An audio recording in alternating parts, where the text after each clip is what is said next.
আসসালামু আলাইকুম।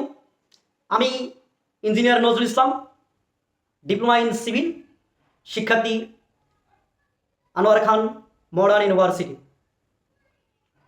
শুকরিয়া করছি মহান মালিকের, যিনার অশেষ রহমতে আমরা 24-এ এসে স্বাধীন একটি বাংলাদেশ পেয়েছি। আবু সাঈদের রক্তে, সেই সাথে স্মরণ করছি বৈষম্য বিরোধী আন্দোলনে যারা সম্পৃক্ত থেকে আমাদেরকে বিজয়ের যে মালা ছিনিয়ে নিয়ে দিয়েছেন। সেই সাথে স্মরণ করছি যাদেরকে এই 16টি বছরে কারাদণ্ড দিয়ে রেখেছিলেন স্বৈরাচারী সরকার শেখ হাসিনা। জুলুম করে যাদের বাক স্বাধীনতা কেড়ে নিয়েছিলেন। স্মরণ করছি সেই সকল সাংবাদিককে যাদেরকে গুম করা হয়েছে, বিভিন্নভাবে হত্যা করে তাদের পরিবারকে কষ্ট দেওয়া হয়েছে। স্মরণ করছি সেই সকল আলেম ওলামাদের, স্মরণ করছি সেই সকল রাজনৈতিক নেতাদের যারা ভালো কথা বলতে গিয়ে যাদের বাক কেড়ে নেওয়া হয়েছিল। আলহামদুলিল্লাহ, আজকে আমরা আবু সাঈদের রক্তে নতুন একটি বাক স্বাধীনতা সম্পন্ন একটি দেশ আমরা পেয়েছি। বৈষম্য বিরোধী আন্দোলনের মূল সমন্বয়কের যে নির্দেশনা, যেই চাওয়া পাওয়া, এই চাওয়া পাওয়াই যদি যারা দায়িত্বে রয়েছে, বিশেষ করে রাষ্ট্রপতি সহ সেনাবাহিনীর প্রধান এবং অন্যান্য দলীয় সংগঠনের নেতৃবৃন্দ, জামাত ও বিএনপির নেতাসমূহ, সকলকে বিশেষভাবে অনুরোধ করছি, যাদের রক্তে আজকে আমরা দেশ পেয়েছি, তাদেরকে তাদের মনের ভাষা কি, তারা কি চায়, এই চাওয়া পাওয়া পূর্ণ করতে হবে। ছাত্ররা যদি নিজেরাই চায় নতুন কোনো রাষ্ট্রনায়ক হোক, রাষ্ট্রপ্রধান হোক, সেটা আমি মনে করি মঙ্গলময়। দলাদলির বাইরে এটাই সর্বশ্রেষ্ঠ, এটাই সর্বোত্তম মনে করছি। আমি এই বৈষম্য বিরোধী আন্দোলনের সমন্বয়ক যারা ছিলেন, যারা নেতৃত্ব দিয়েছিলেন, বিশেষ করে তাদেরকে অনুরোধ করব, যদিও দলীয় ক্ষমতায় যারা আছেন, বিশেষ করে দলীয় পর্যায়ে যারা নেতৃত্বে আছেন, আওয়ামী সন্ত্রাসী বাদে বিএনপি ও জামাত অন্যান্য দলের সাংগঠনিক নেতাসমূহের সিদ্ধান্তে, পরামর্শে আপনাদের সিদ্ধান্ত বাস্তবায়ন করতে হবে। দেশের কোটা সংস্কার যেমন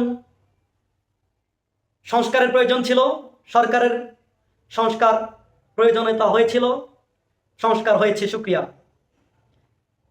এই বিবেচনায় দেশের বিভিন্ন জায়গার নাম বঙ্গবন্ধু ও মুক্তিযুদ্ধের চেতনায়, রাষ্ট্রীয় সম্পদের, রাষ্ট্রীয় স্থাপনায় যাদের নাম লেখা হয়েছে, যাদের নামে নাম দেওয়া হয়েছে, সেই নামগুলোকে মুছে দিয়ে রাষ্ট্রীয় নাম দিতে হবে। সেই সাথে সেনাবাহিনীর সহ অন্যান্য আইন বিভাগ সহ যারা আওয়ামী সন্ত্রাস লীগের সম্পৃক্তে এসে বিভিন্ন ক্ষমতার চেয়ারে এখনো বসে আছে, তাদেরকে সংস্কার করতে হবে।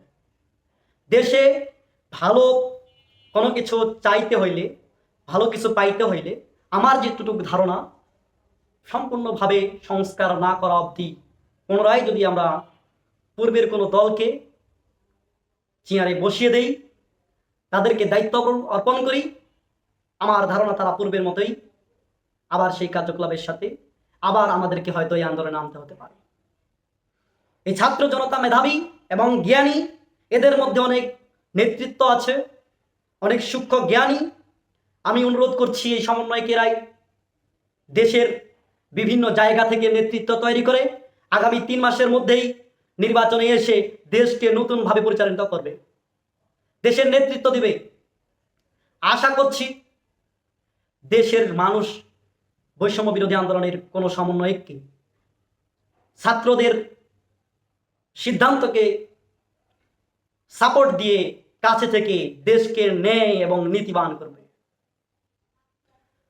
দেশের সব জায়গায় যেখানটা যেটা আছে, যারা দালালি করেছে, তাদের সম্পূর্ণ সংস্কার না হওয়া অবধি এখনো স্বাধীন নয়, তাদেরকে সংস্কার করতেই হবে।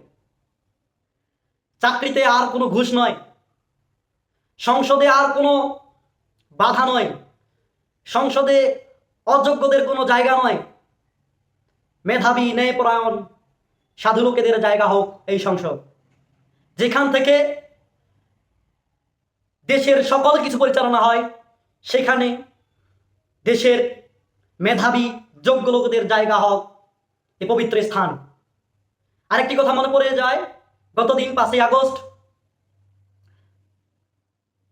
পলাতক হাসিনা এর মধ্য দিয়ে গণভবনে ছাত্রদের জয়ের উল্লাসে, বিজয়ের উল্লাসে গণভবন থেকে অনেক কিছু সরিয়েছে। এটা নিয়ে মন খারাপের কিছু নয়, এটাকে আমি স্বাভাবিক মনে করছি।